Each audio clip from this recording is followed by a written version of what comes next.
गर्गाचार्य जी के नेत्र खुले। यशोदा, तूने तो मेरा भोजन झूठा करा दिया। कहा महाराज बालक है, ऐसा करो हम दूसरा भोजन लाती हूं और ये बालक हैं,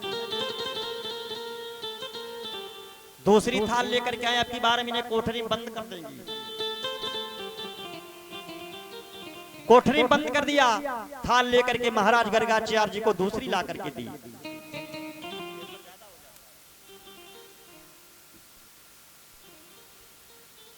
नेत्र बंद किए। प्रभु आइए, आपकी वस्तु आपको अर्पण है, भोग लगाएं, इसके बाद में हम भी उसको प्रसाद रूप में ग्रहण करें। गर्गाचार्य जी के नेत्र बंद। भगवान कहने लगे भैया चलो निमंत्रण फिर आ गया है। कोठरी बंद बंद रहनी तो। अब दोनों भाई पहुंचे, थाली में दोनों हाथों से फिर भोजन करने लगते हैं। गर्गाचार्य जी के नेत्र खुले। यशोदा, तू तो मेरे साथ मजाक कर रही है। कहा हमने इन्हें कोठरी में बंद किया, यहां आखिर कैसे आ गए? वैसे जो मेरे भाई लोग भोग नहीं लगाया करते हैं, ये पूज हमारी माताएं बहनें ध्यान दें।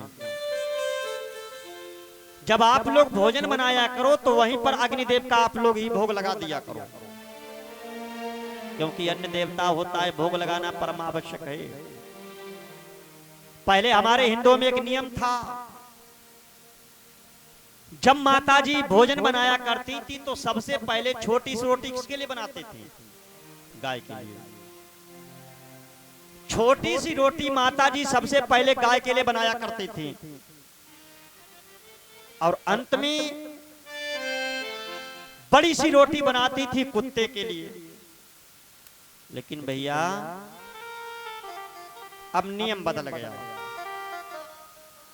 अब माताजी अगर पहली रोटी बना रही तो सबसे पहले माताजी ने पति जी को बुलाया, ऐसा करो तुम पहले खाए लो, तुम्हें खेतन मां जानी है। अब गाय वाली रोटी माताजी ने पति को खिला दी, तो पति देवता गाय बने, खेतन खेतन मां भागा भाग भागा भाग। भैया अब हमारी आपकी भागने की जिंदगी रह गई, हम आप भागते हो, रात दिन प्राणी भाग रहा है। आज के दौर में प्राणी दिन में भी भाग रहा है, रात्रि में भी भाग रहा है, क्योंकि गाय वाली रोटी खा रहे हो। अरे भाई गाय वाली रोटी खा रहे तो भागना ही तो पड़ेगा। अब लास्ट की कुत्ते वाली रोटी माताजी ने खुद खाई, तो अपना दिन भर गाँव खाओ खाओ घर में लगी रहती है, क्योंकि कुत्ते वाली रोटी खा रही है। पहले का ऐसा नियम नहीं था। और नहीं तो आज शाम को आप लोग एक प्रैक्टिकल करना, जब भोजन बनाना तो किसी देवी का या कोई भगवान का गीत गा करके आज भोजन बनाना। जब आज आप भोजन बनाना तो माताजी शाम को कोई देवी जी का या कोई भगवान का गीत गा करके आज भोजन बना लेना, और फिर आप भोजन करना, पति देवता को भोजन देना, फिर कल आकर के बताना कि भोजन में कुछ स्वाद बदला या नहीं बदला। लेकिन भैया अब अगर ये लोग भोजन बनाए रहे, अगर गीत गाए रहे, तो ना कोई भगवान का गीत गाते, न कोई देवी का गीत गाते। अगर गीत गाए रही तो क्या गाती हैं कि झूठ बोले कौवा काटी और काले कौवे से डरियो, और मैके को चले गए हैं तुम देखते रहियो। झूठ बोले कौवा काटी।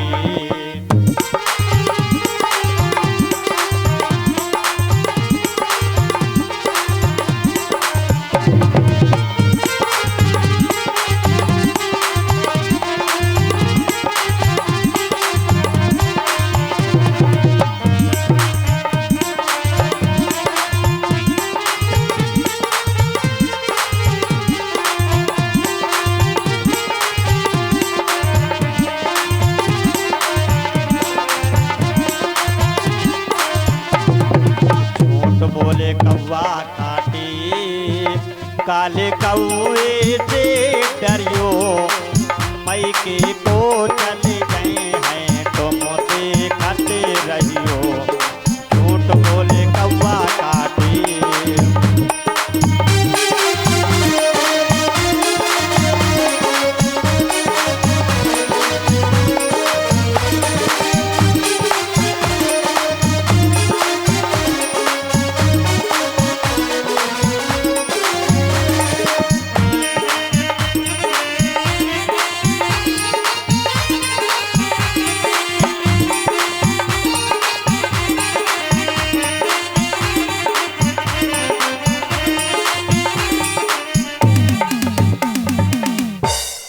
विचार करो, जब ऐसे गीत गा रही हो तो भोजन में स्वाद कहां से आए।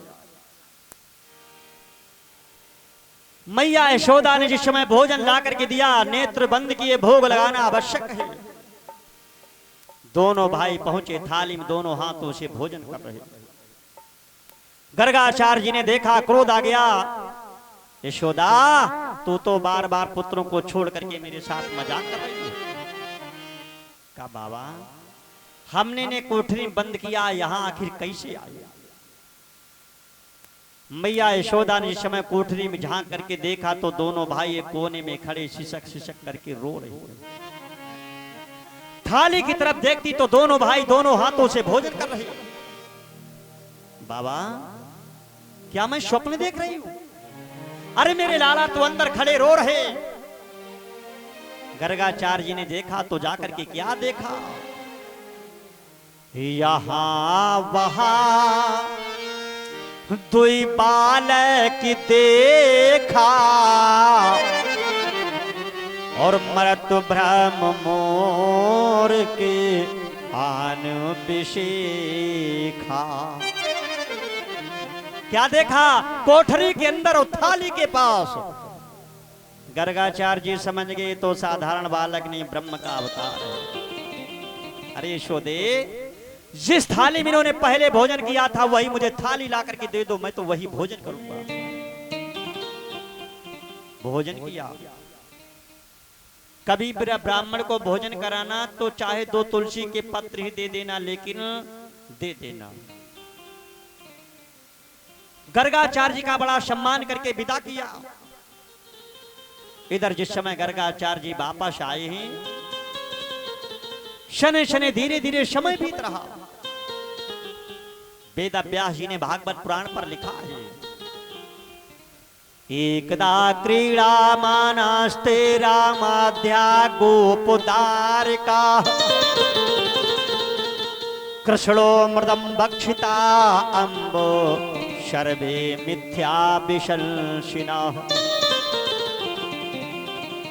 भागवत पुराण का श्लोक क्या कह रहा है? एकदा, एक बार। और यदि भागवत में एकदा शब्द आया है, रामचरितमानस में अगर एक बार की चौपाई आई है, तो समझ लेना फिर वहां पर किसी न किसी का उद्धार हुआ है, कोई रह छुपा है। भागवत पुराण कह रही एकदा क्रीड़ा मानस्ते, एक बार। जब भगवान घुटनों के बल खेल रहे तो मैया यशोदा ने भगवान को पालने से उठा करके आंगन में बैठा ला। क्या एक ही बार आंगन में बैठा ला होगा? भाई यदि बालक है घर में तो माता पिता पता नहीं कितने बार आंगन में बैठा देते हैं। भागवत करी एकदा, एक बार।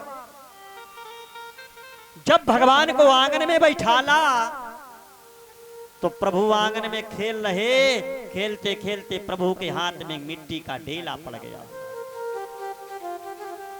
प्रभु ने मिट्टी उठाई, मुख में रख ली। ललिता गोपी आई, कन्हैया तो मिट्टी खा रहा है। यशोदा के पास आई, यशोदे तेरा लाला तो माखन मिश्री को छोड़ करके मिट्टी खा रहा है। मैया यशोदा आई, लाला क्या तूने मिट्टी खाई? भगवान के लिए मैया ना हम बक्षिता अम्ब शर्वे मिथ्या विशंसिना। ना हम भैया, मैंने मिट्टी नहीं खाई, ये मिथ्या, ये सब झूठ करी।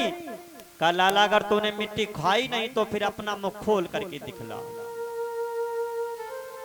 भगवान ने विचार किया, अब हम अपनी मैया को दिखला दें कि हम हैं कौन। ये मुझे अपना बालक समझ रही है। जैसे प्रभु ने अपना मुख खोला तो मैया यशोदा ने देखा, सारी त्रिलोकी का दर्शन लाला के मुख में किया।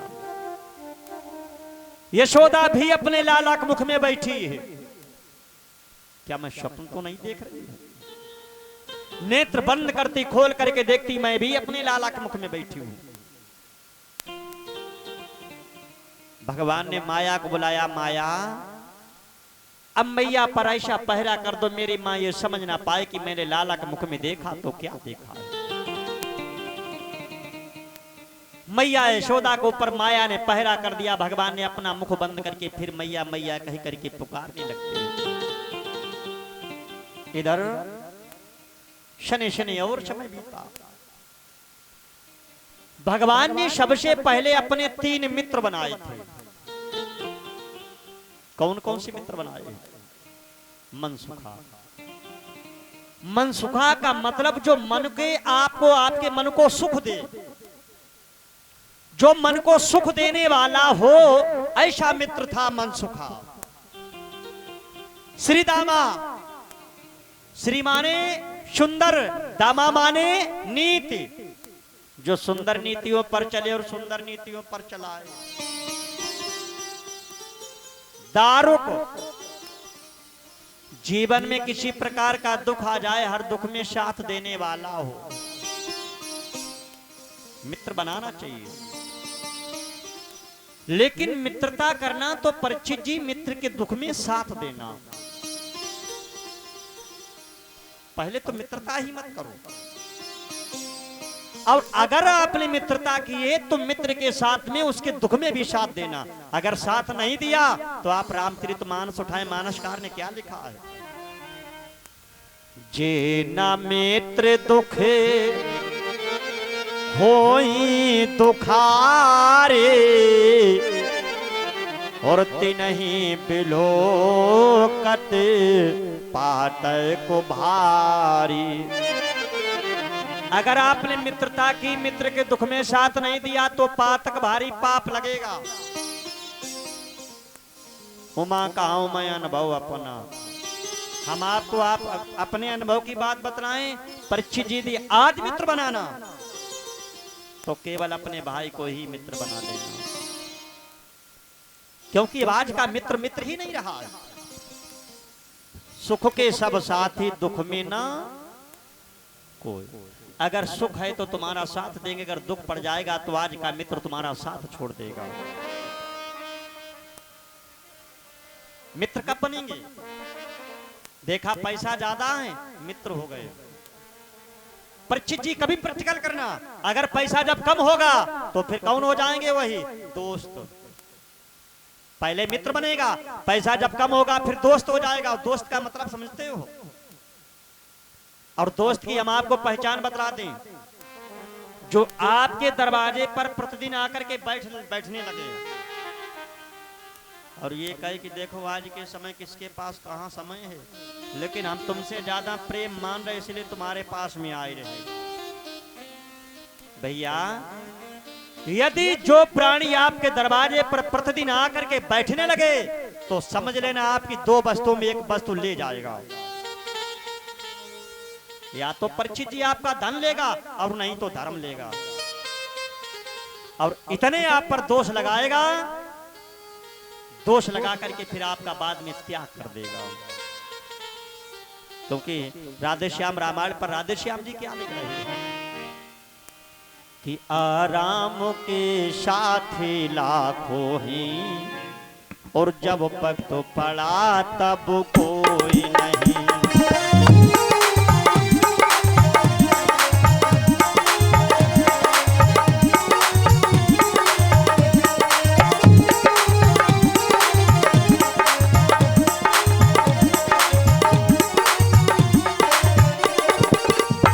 आराम के साथी लाखों हैं, जब वक्त पड़ा तब कोई नहीं।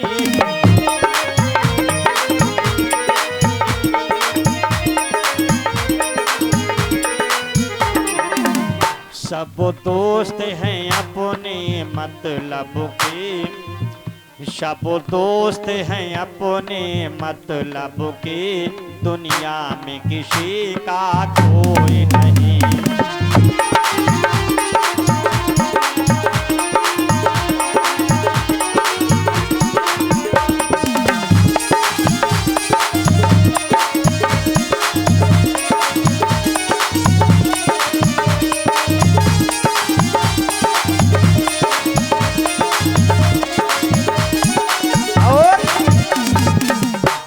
अब भी ना मानो तो आगे लिखा है जब पैसा मेरे पास में है तो चाहने वाले लाखों हैं।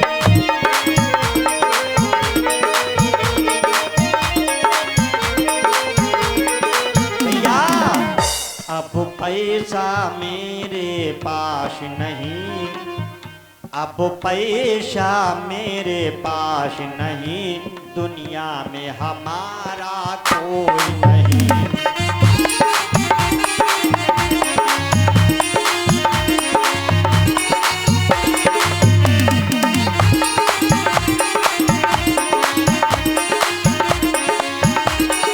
और अगर आप अब भी न मानो तो आगे कुछ और लिखा है।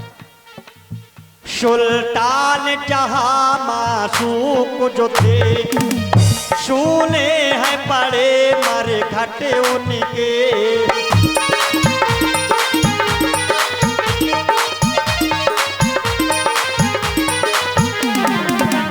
जहां चाहने वाले लाखों थे,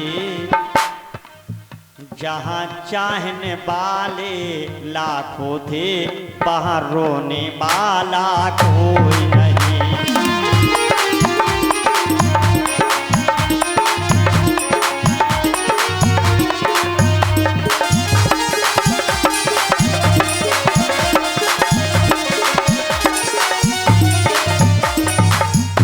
आज का मित्र अब मित्र नहीं रहा है।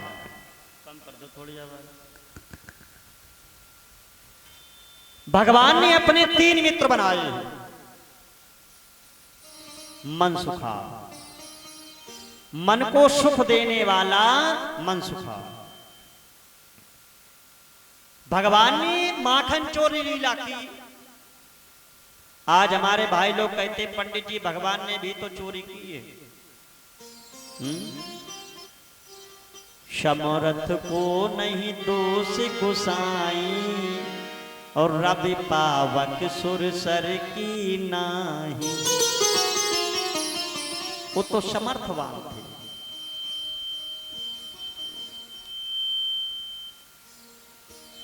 समर्थवान के लिए कोई कार्य संभव नहीं होता है। भगवान ने माखन तो चुराया है, लेकिन माखन शब्द का अगर आप संधि विच्छेद करते हैं तो माखन का मतलब क्या है? मां माने मेरा, खन माने चित्त। भगवान ने पहले गोपिकाओं के चित्त की चोरी की थी, इसीलिए प्रभु का नाम पड़ा है चित्त चोर। एक बार भगवान श्याम सुंदर ने देखा गोपिकाएं माखन का, मटकी माखन की लेकर के जा रही है। भगवान ने मनसुखा से कहा, मनसुखा जाओ गोपी से कहना ये माखन बेचना बंद कर दे। मनसुखा पहुंचा, गोपी ये माखन बेचना बंद कर दो। गोपी कहने क्यों माखन, क्या हम तुम्हारा बेच रहे, माखन तो अपना ही तो बेचती है। मनसुखा आया कन्हैया, वो नहीं मानेगी। कहा नहीं मानेगी, कोई बात नहीं। भगवान ने पत्थर का टुकड़ा लेकर के कदम्ब के वृक्ष पर चढ़ करके बैठ गए। जैसे गोपी पास में पहुंची तो भगवान ने उठाया पत्थर का टुकड़ा, मटकी पर मार दिया, मटकी को तोड़ दिया।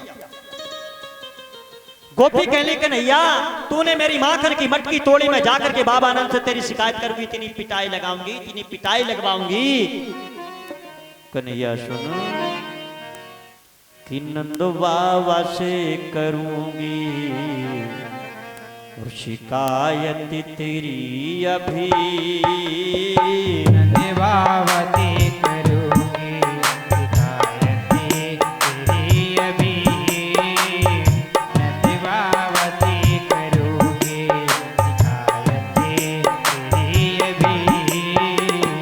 नंद बाबा से करूंगी शिकायत तेरी अभी।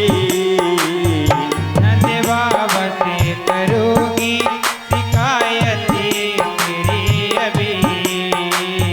भूलो कि शाम करना, भूलो कि शाम करना, शरारते अभी अभी।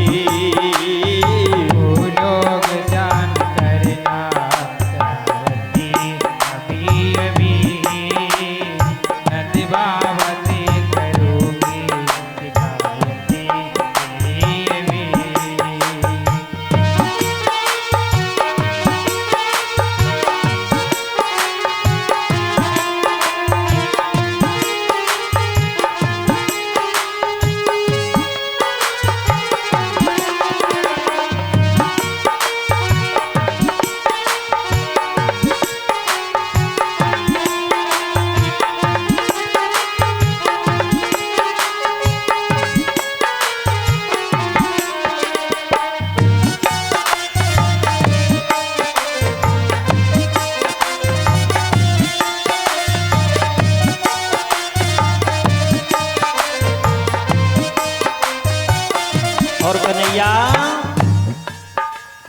माखन चुराना तेरा ये खेल हो गया। माखन चुराना तेरा ये खेल हो गया। माखन चुराना तेरा ये खेल हो गया। देखूंगी शाम तेरी, देखूंगी शाम तेरी, मैं ताकत अभी अभी। देखूंगी शाम तेरी, ताकत अभी अभी।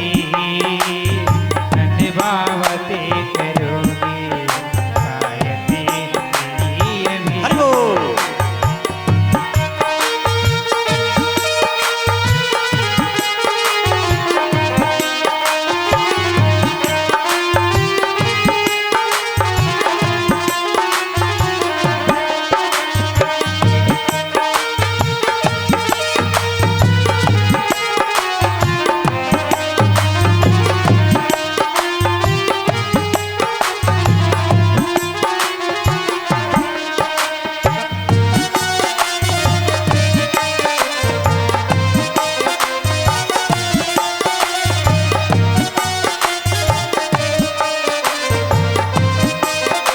और कन्हैया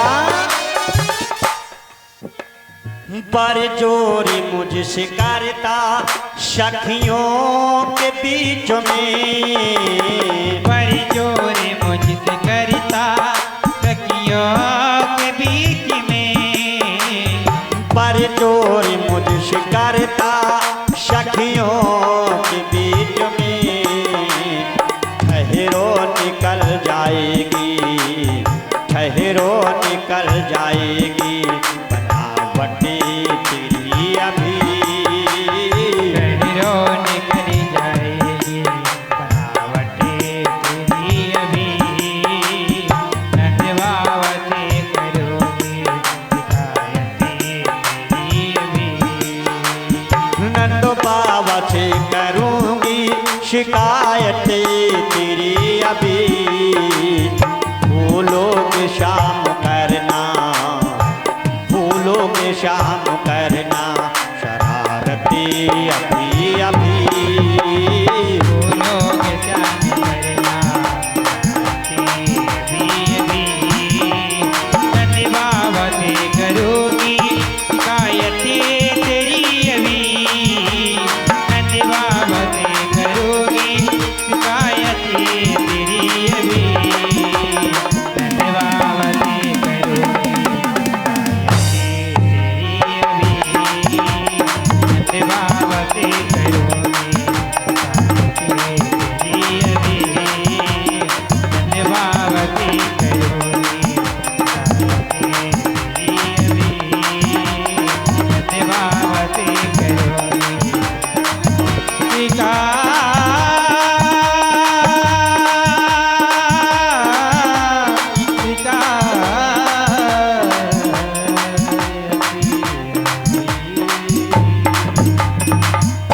कन्हैया तूने मेरी माखन की मटकी तोड़ी, मैं जाकर के बाबा नंद से शिकायत करूंगी। भगवान ने कहा तो चली जाओ। लेकिन भगवान ने देखा गोपिकाओं ने माखन बेचना बंद नहीं किया। भगवान कहने लगे ऐसा करो, अब बछड़े छोड़ दो। जब दूध होगा नहीं तो गोपिकाएं माखन बनाएंगी काहे का। अब जब माखन होगा नहीं तो बेचने जाएंगी क्या।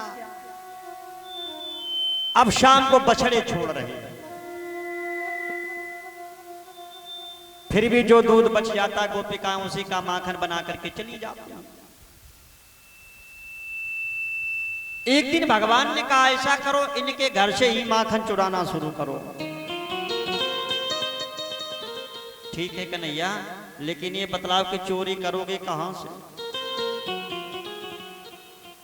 भगवान कह लगे अपने घर से अगर खा करके चलोगे तो दूसरा भी कोई पूछ लेगा। परीक्षित जी, आपका लड़का घर से ही सबसे पहले चोरी करना सीखता है। बालक पहले घर से ही चोरी करना सीखता है। भगवान के अगर घर से खाकर चलोगे तो कोई और भी पूछेगा।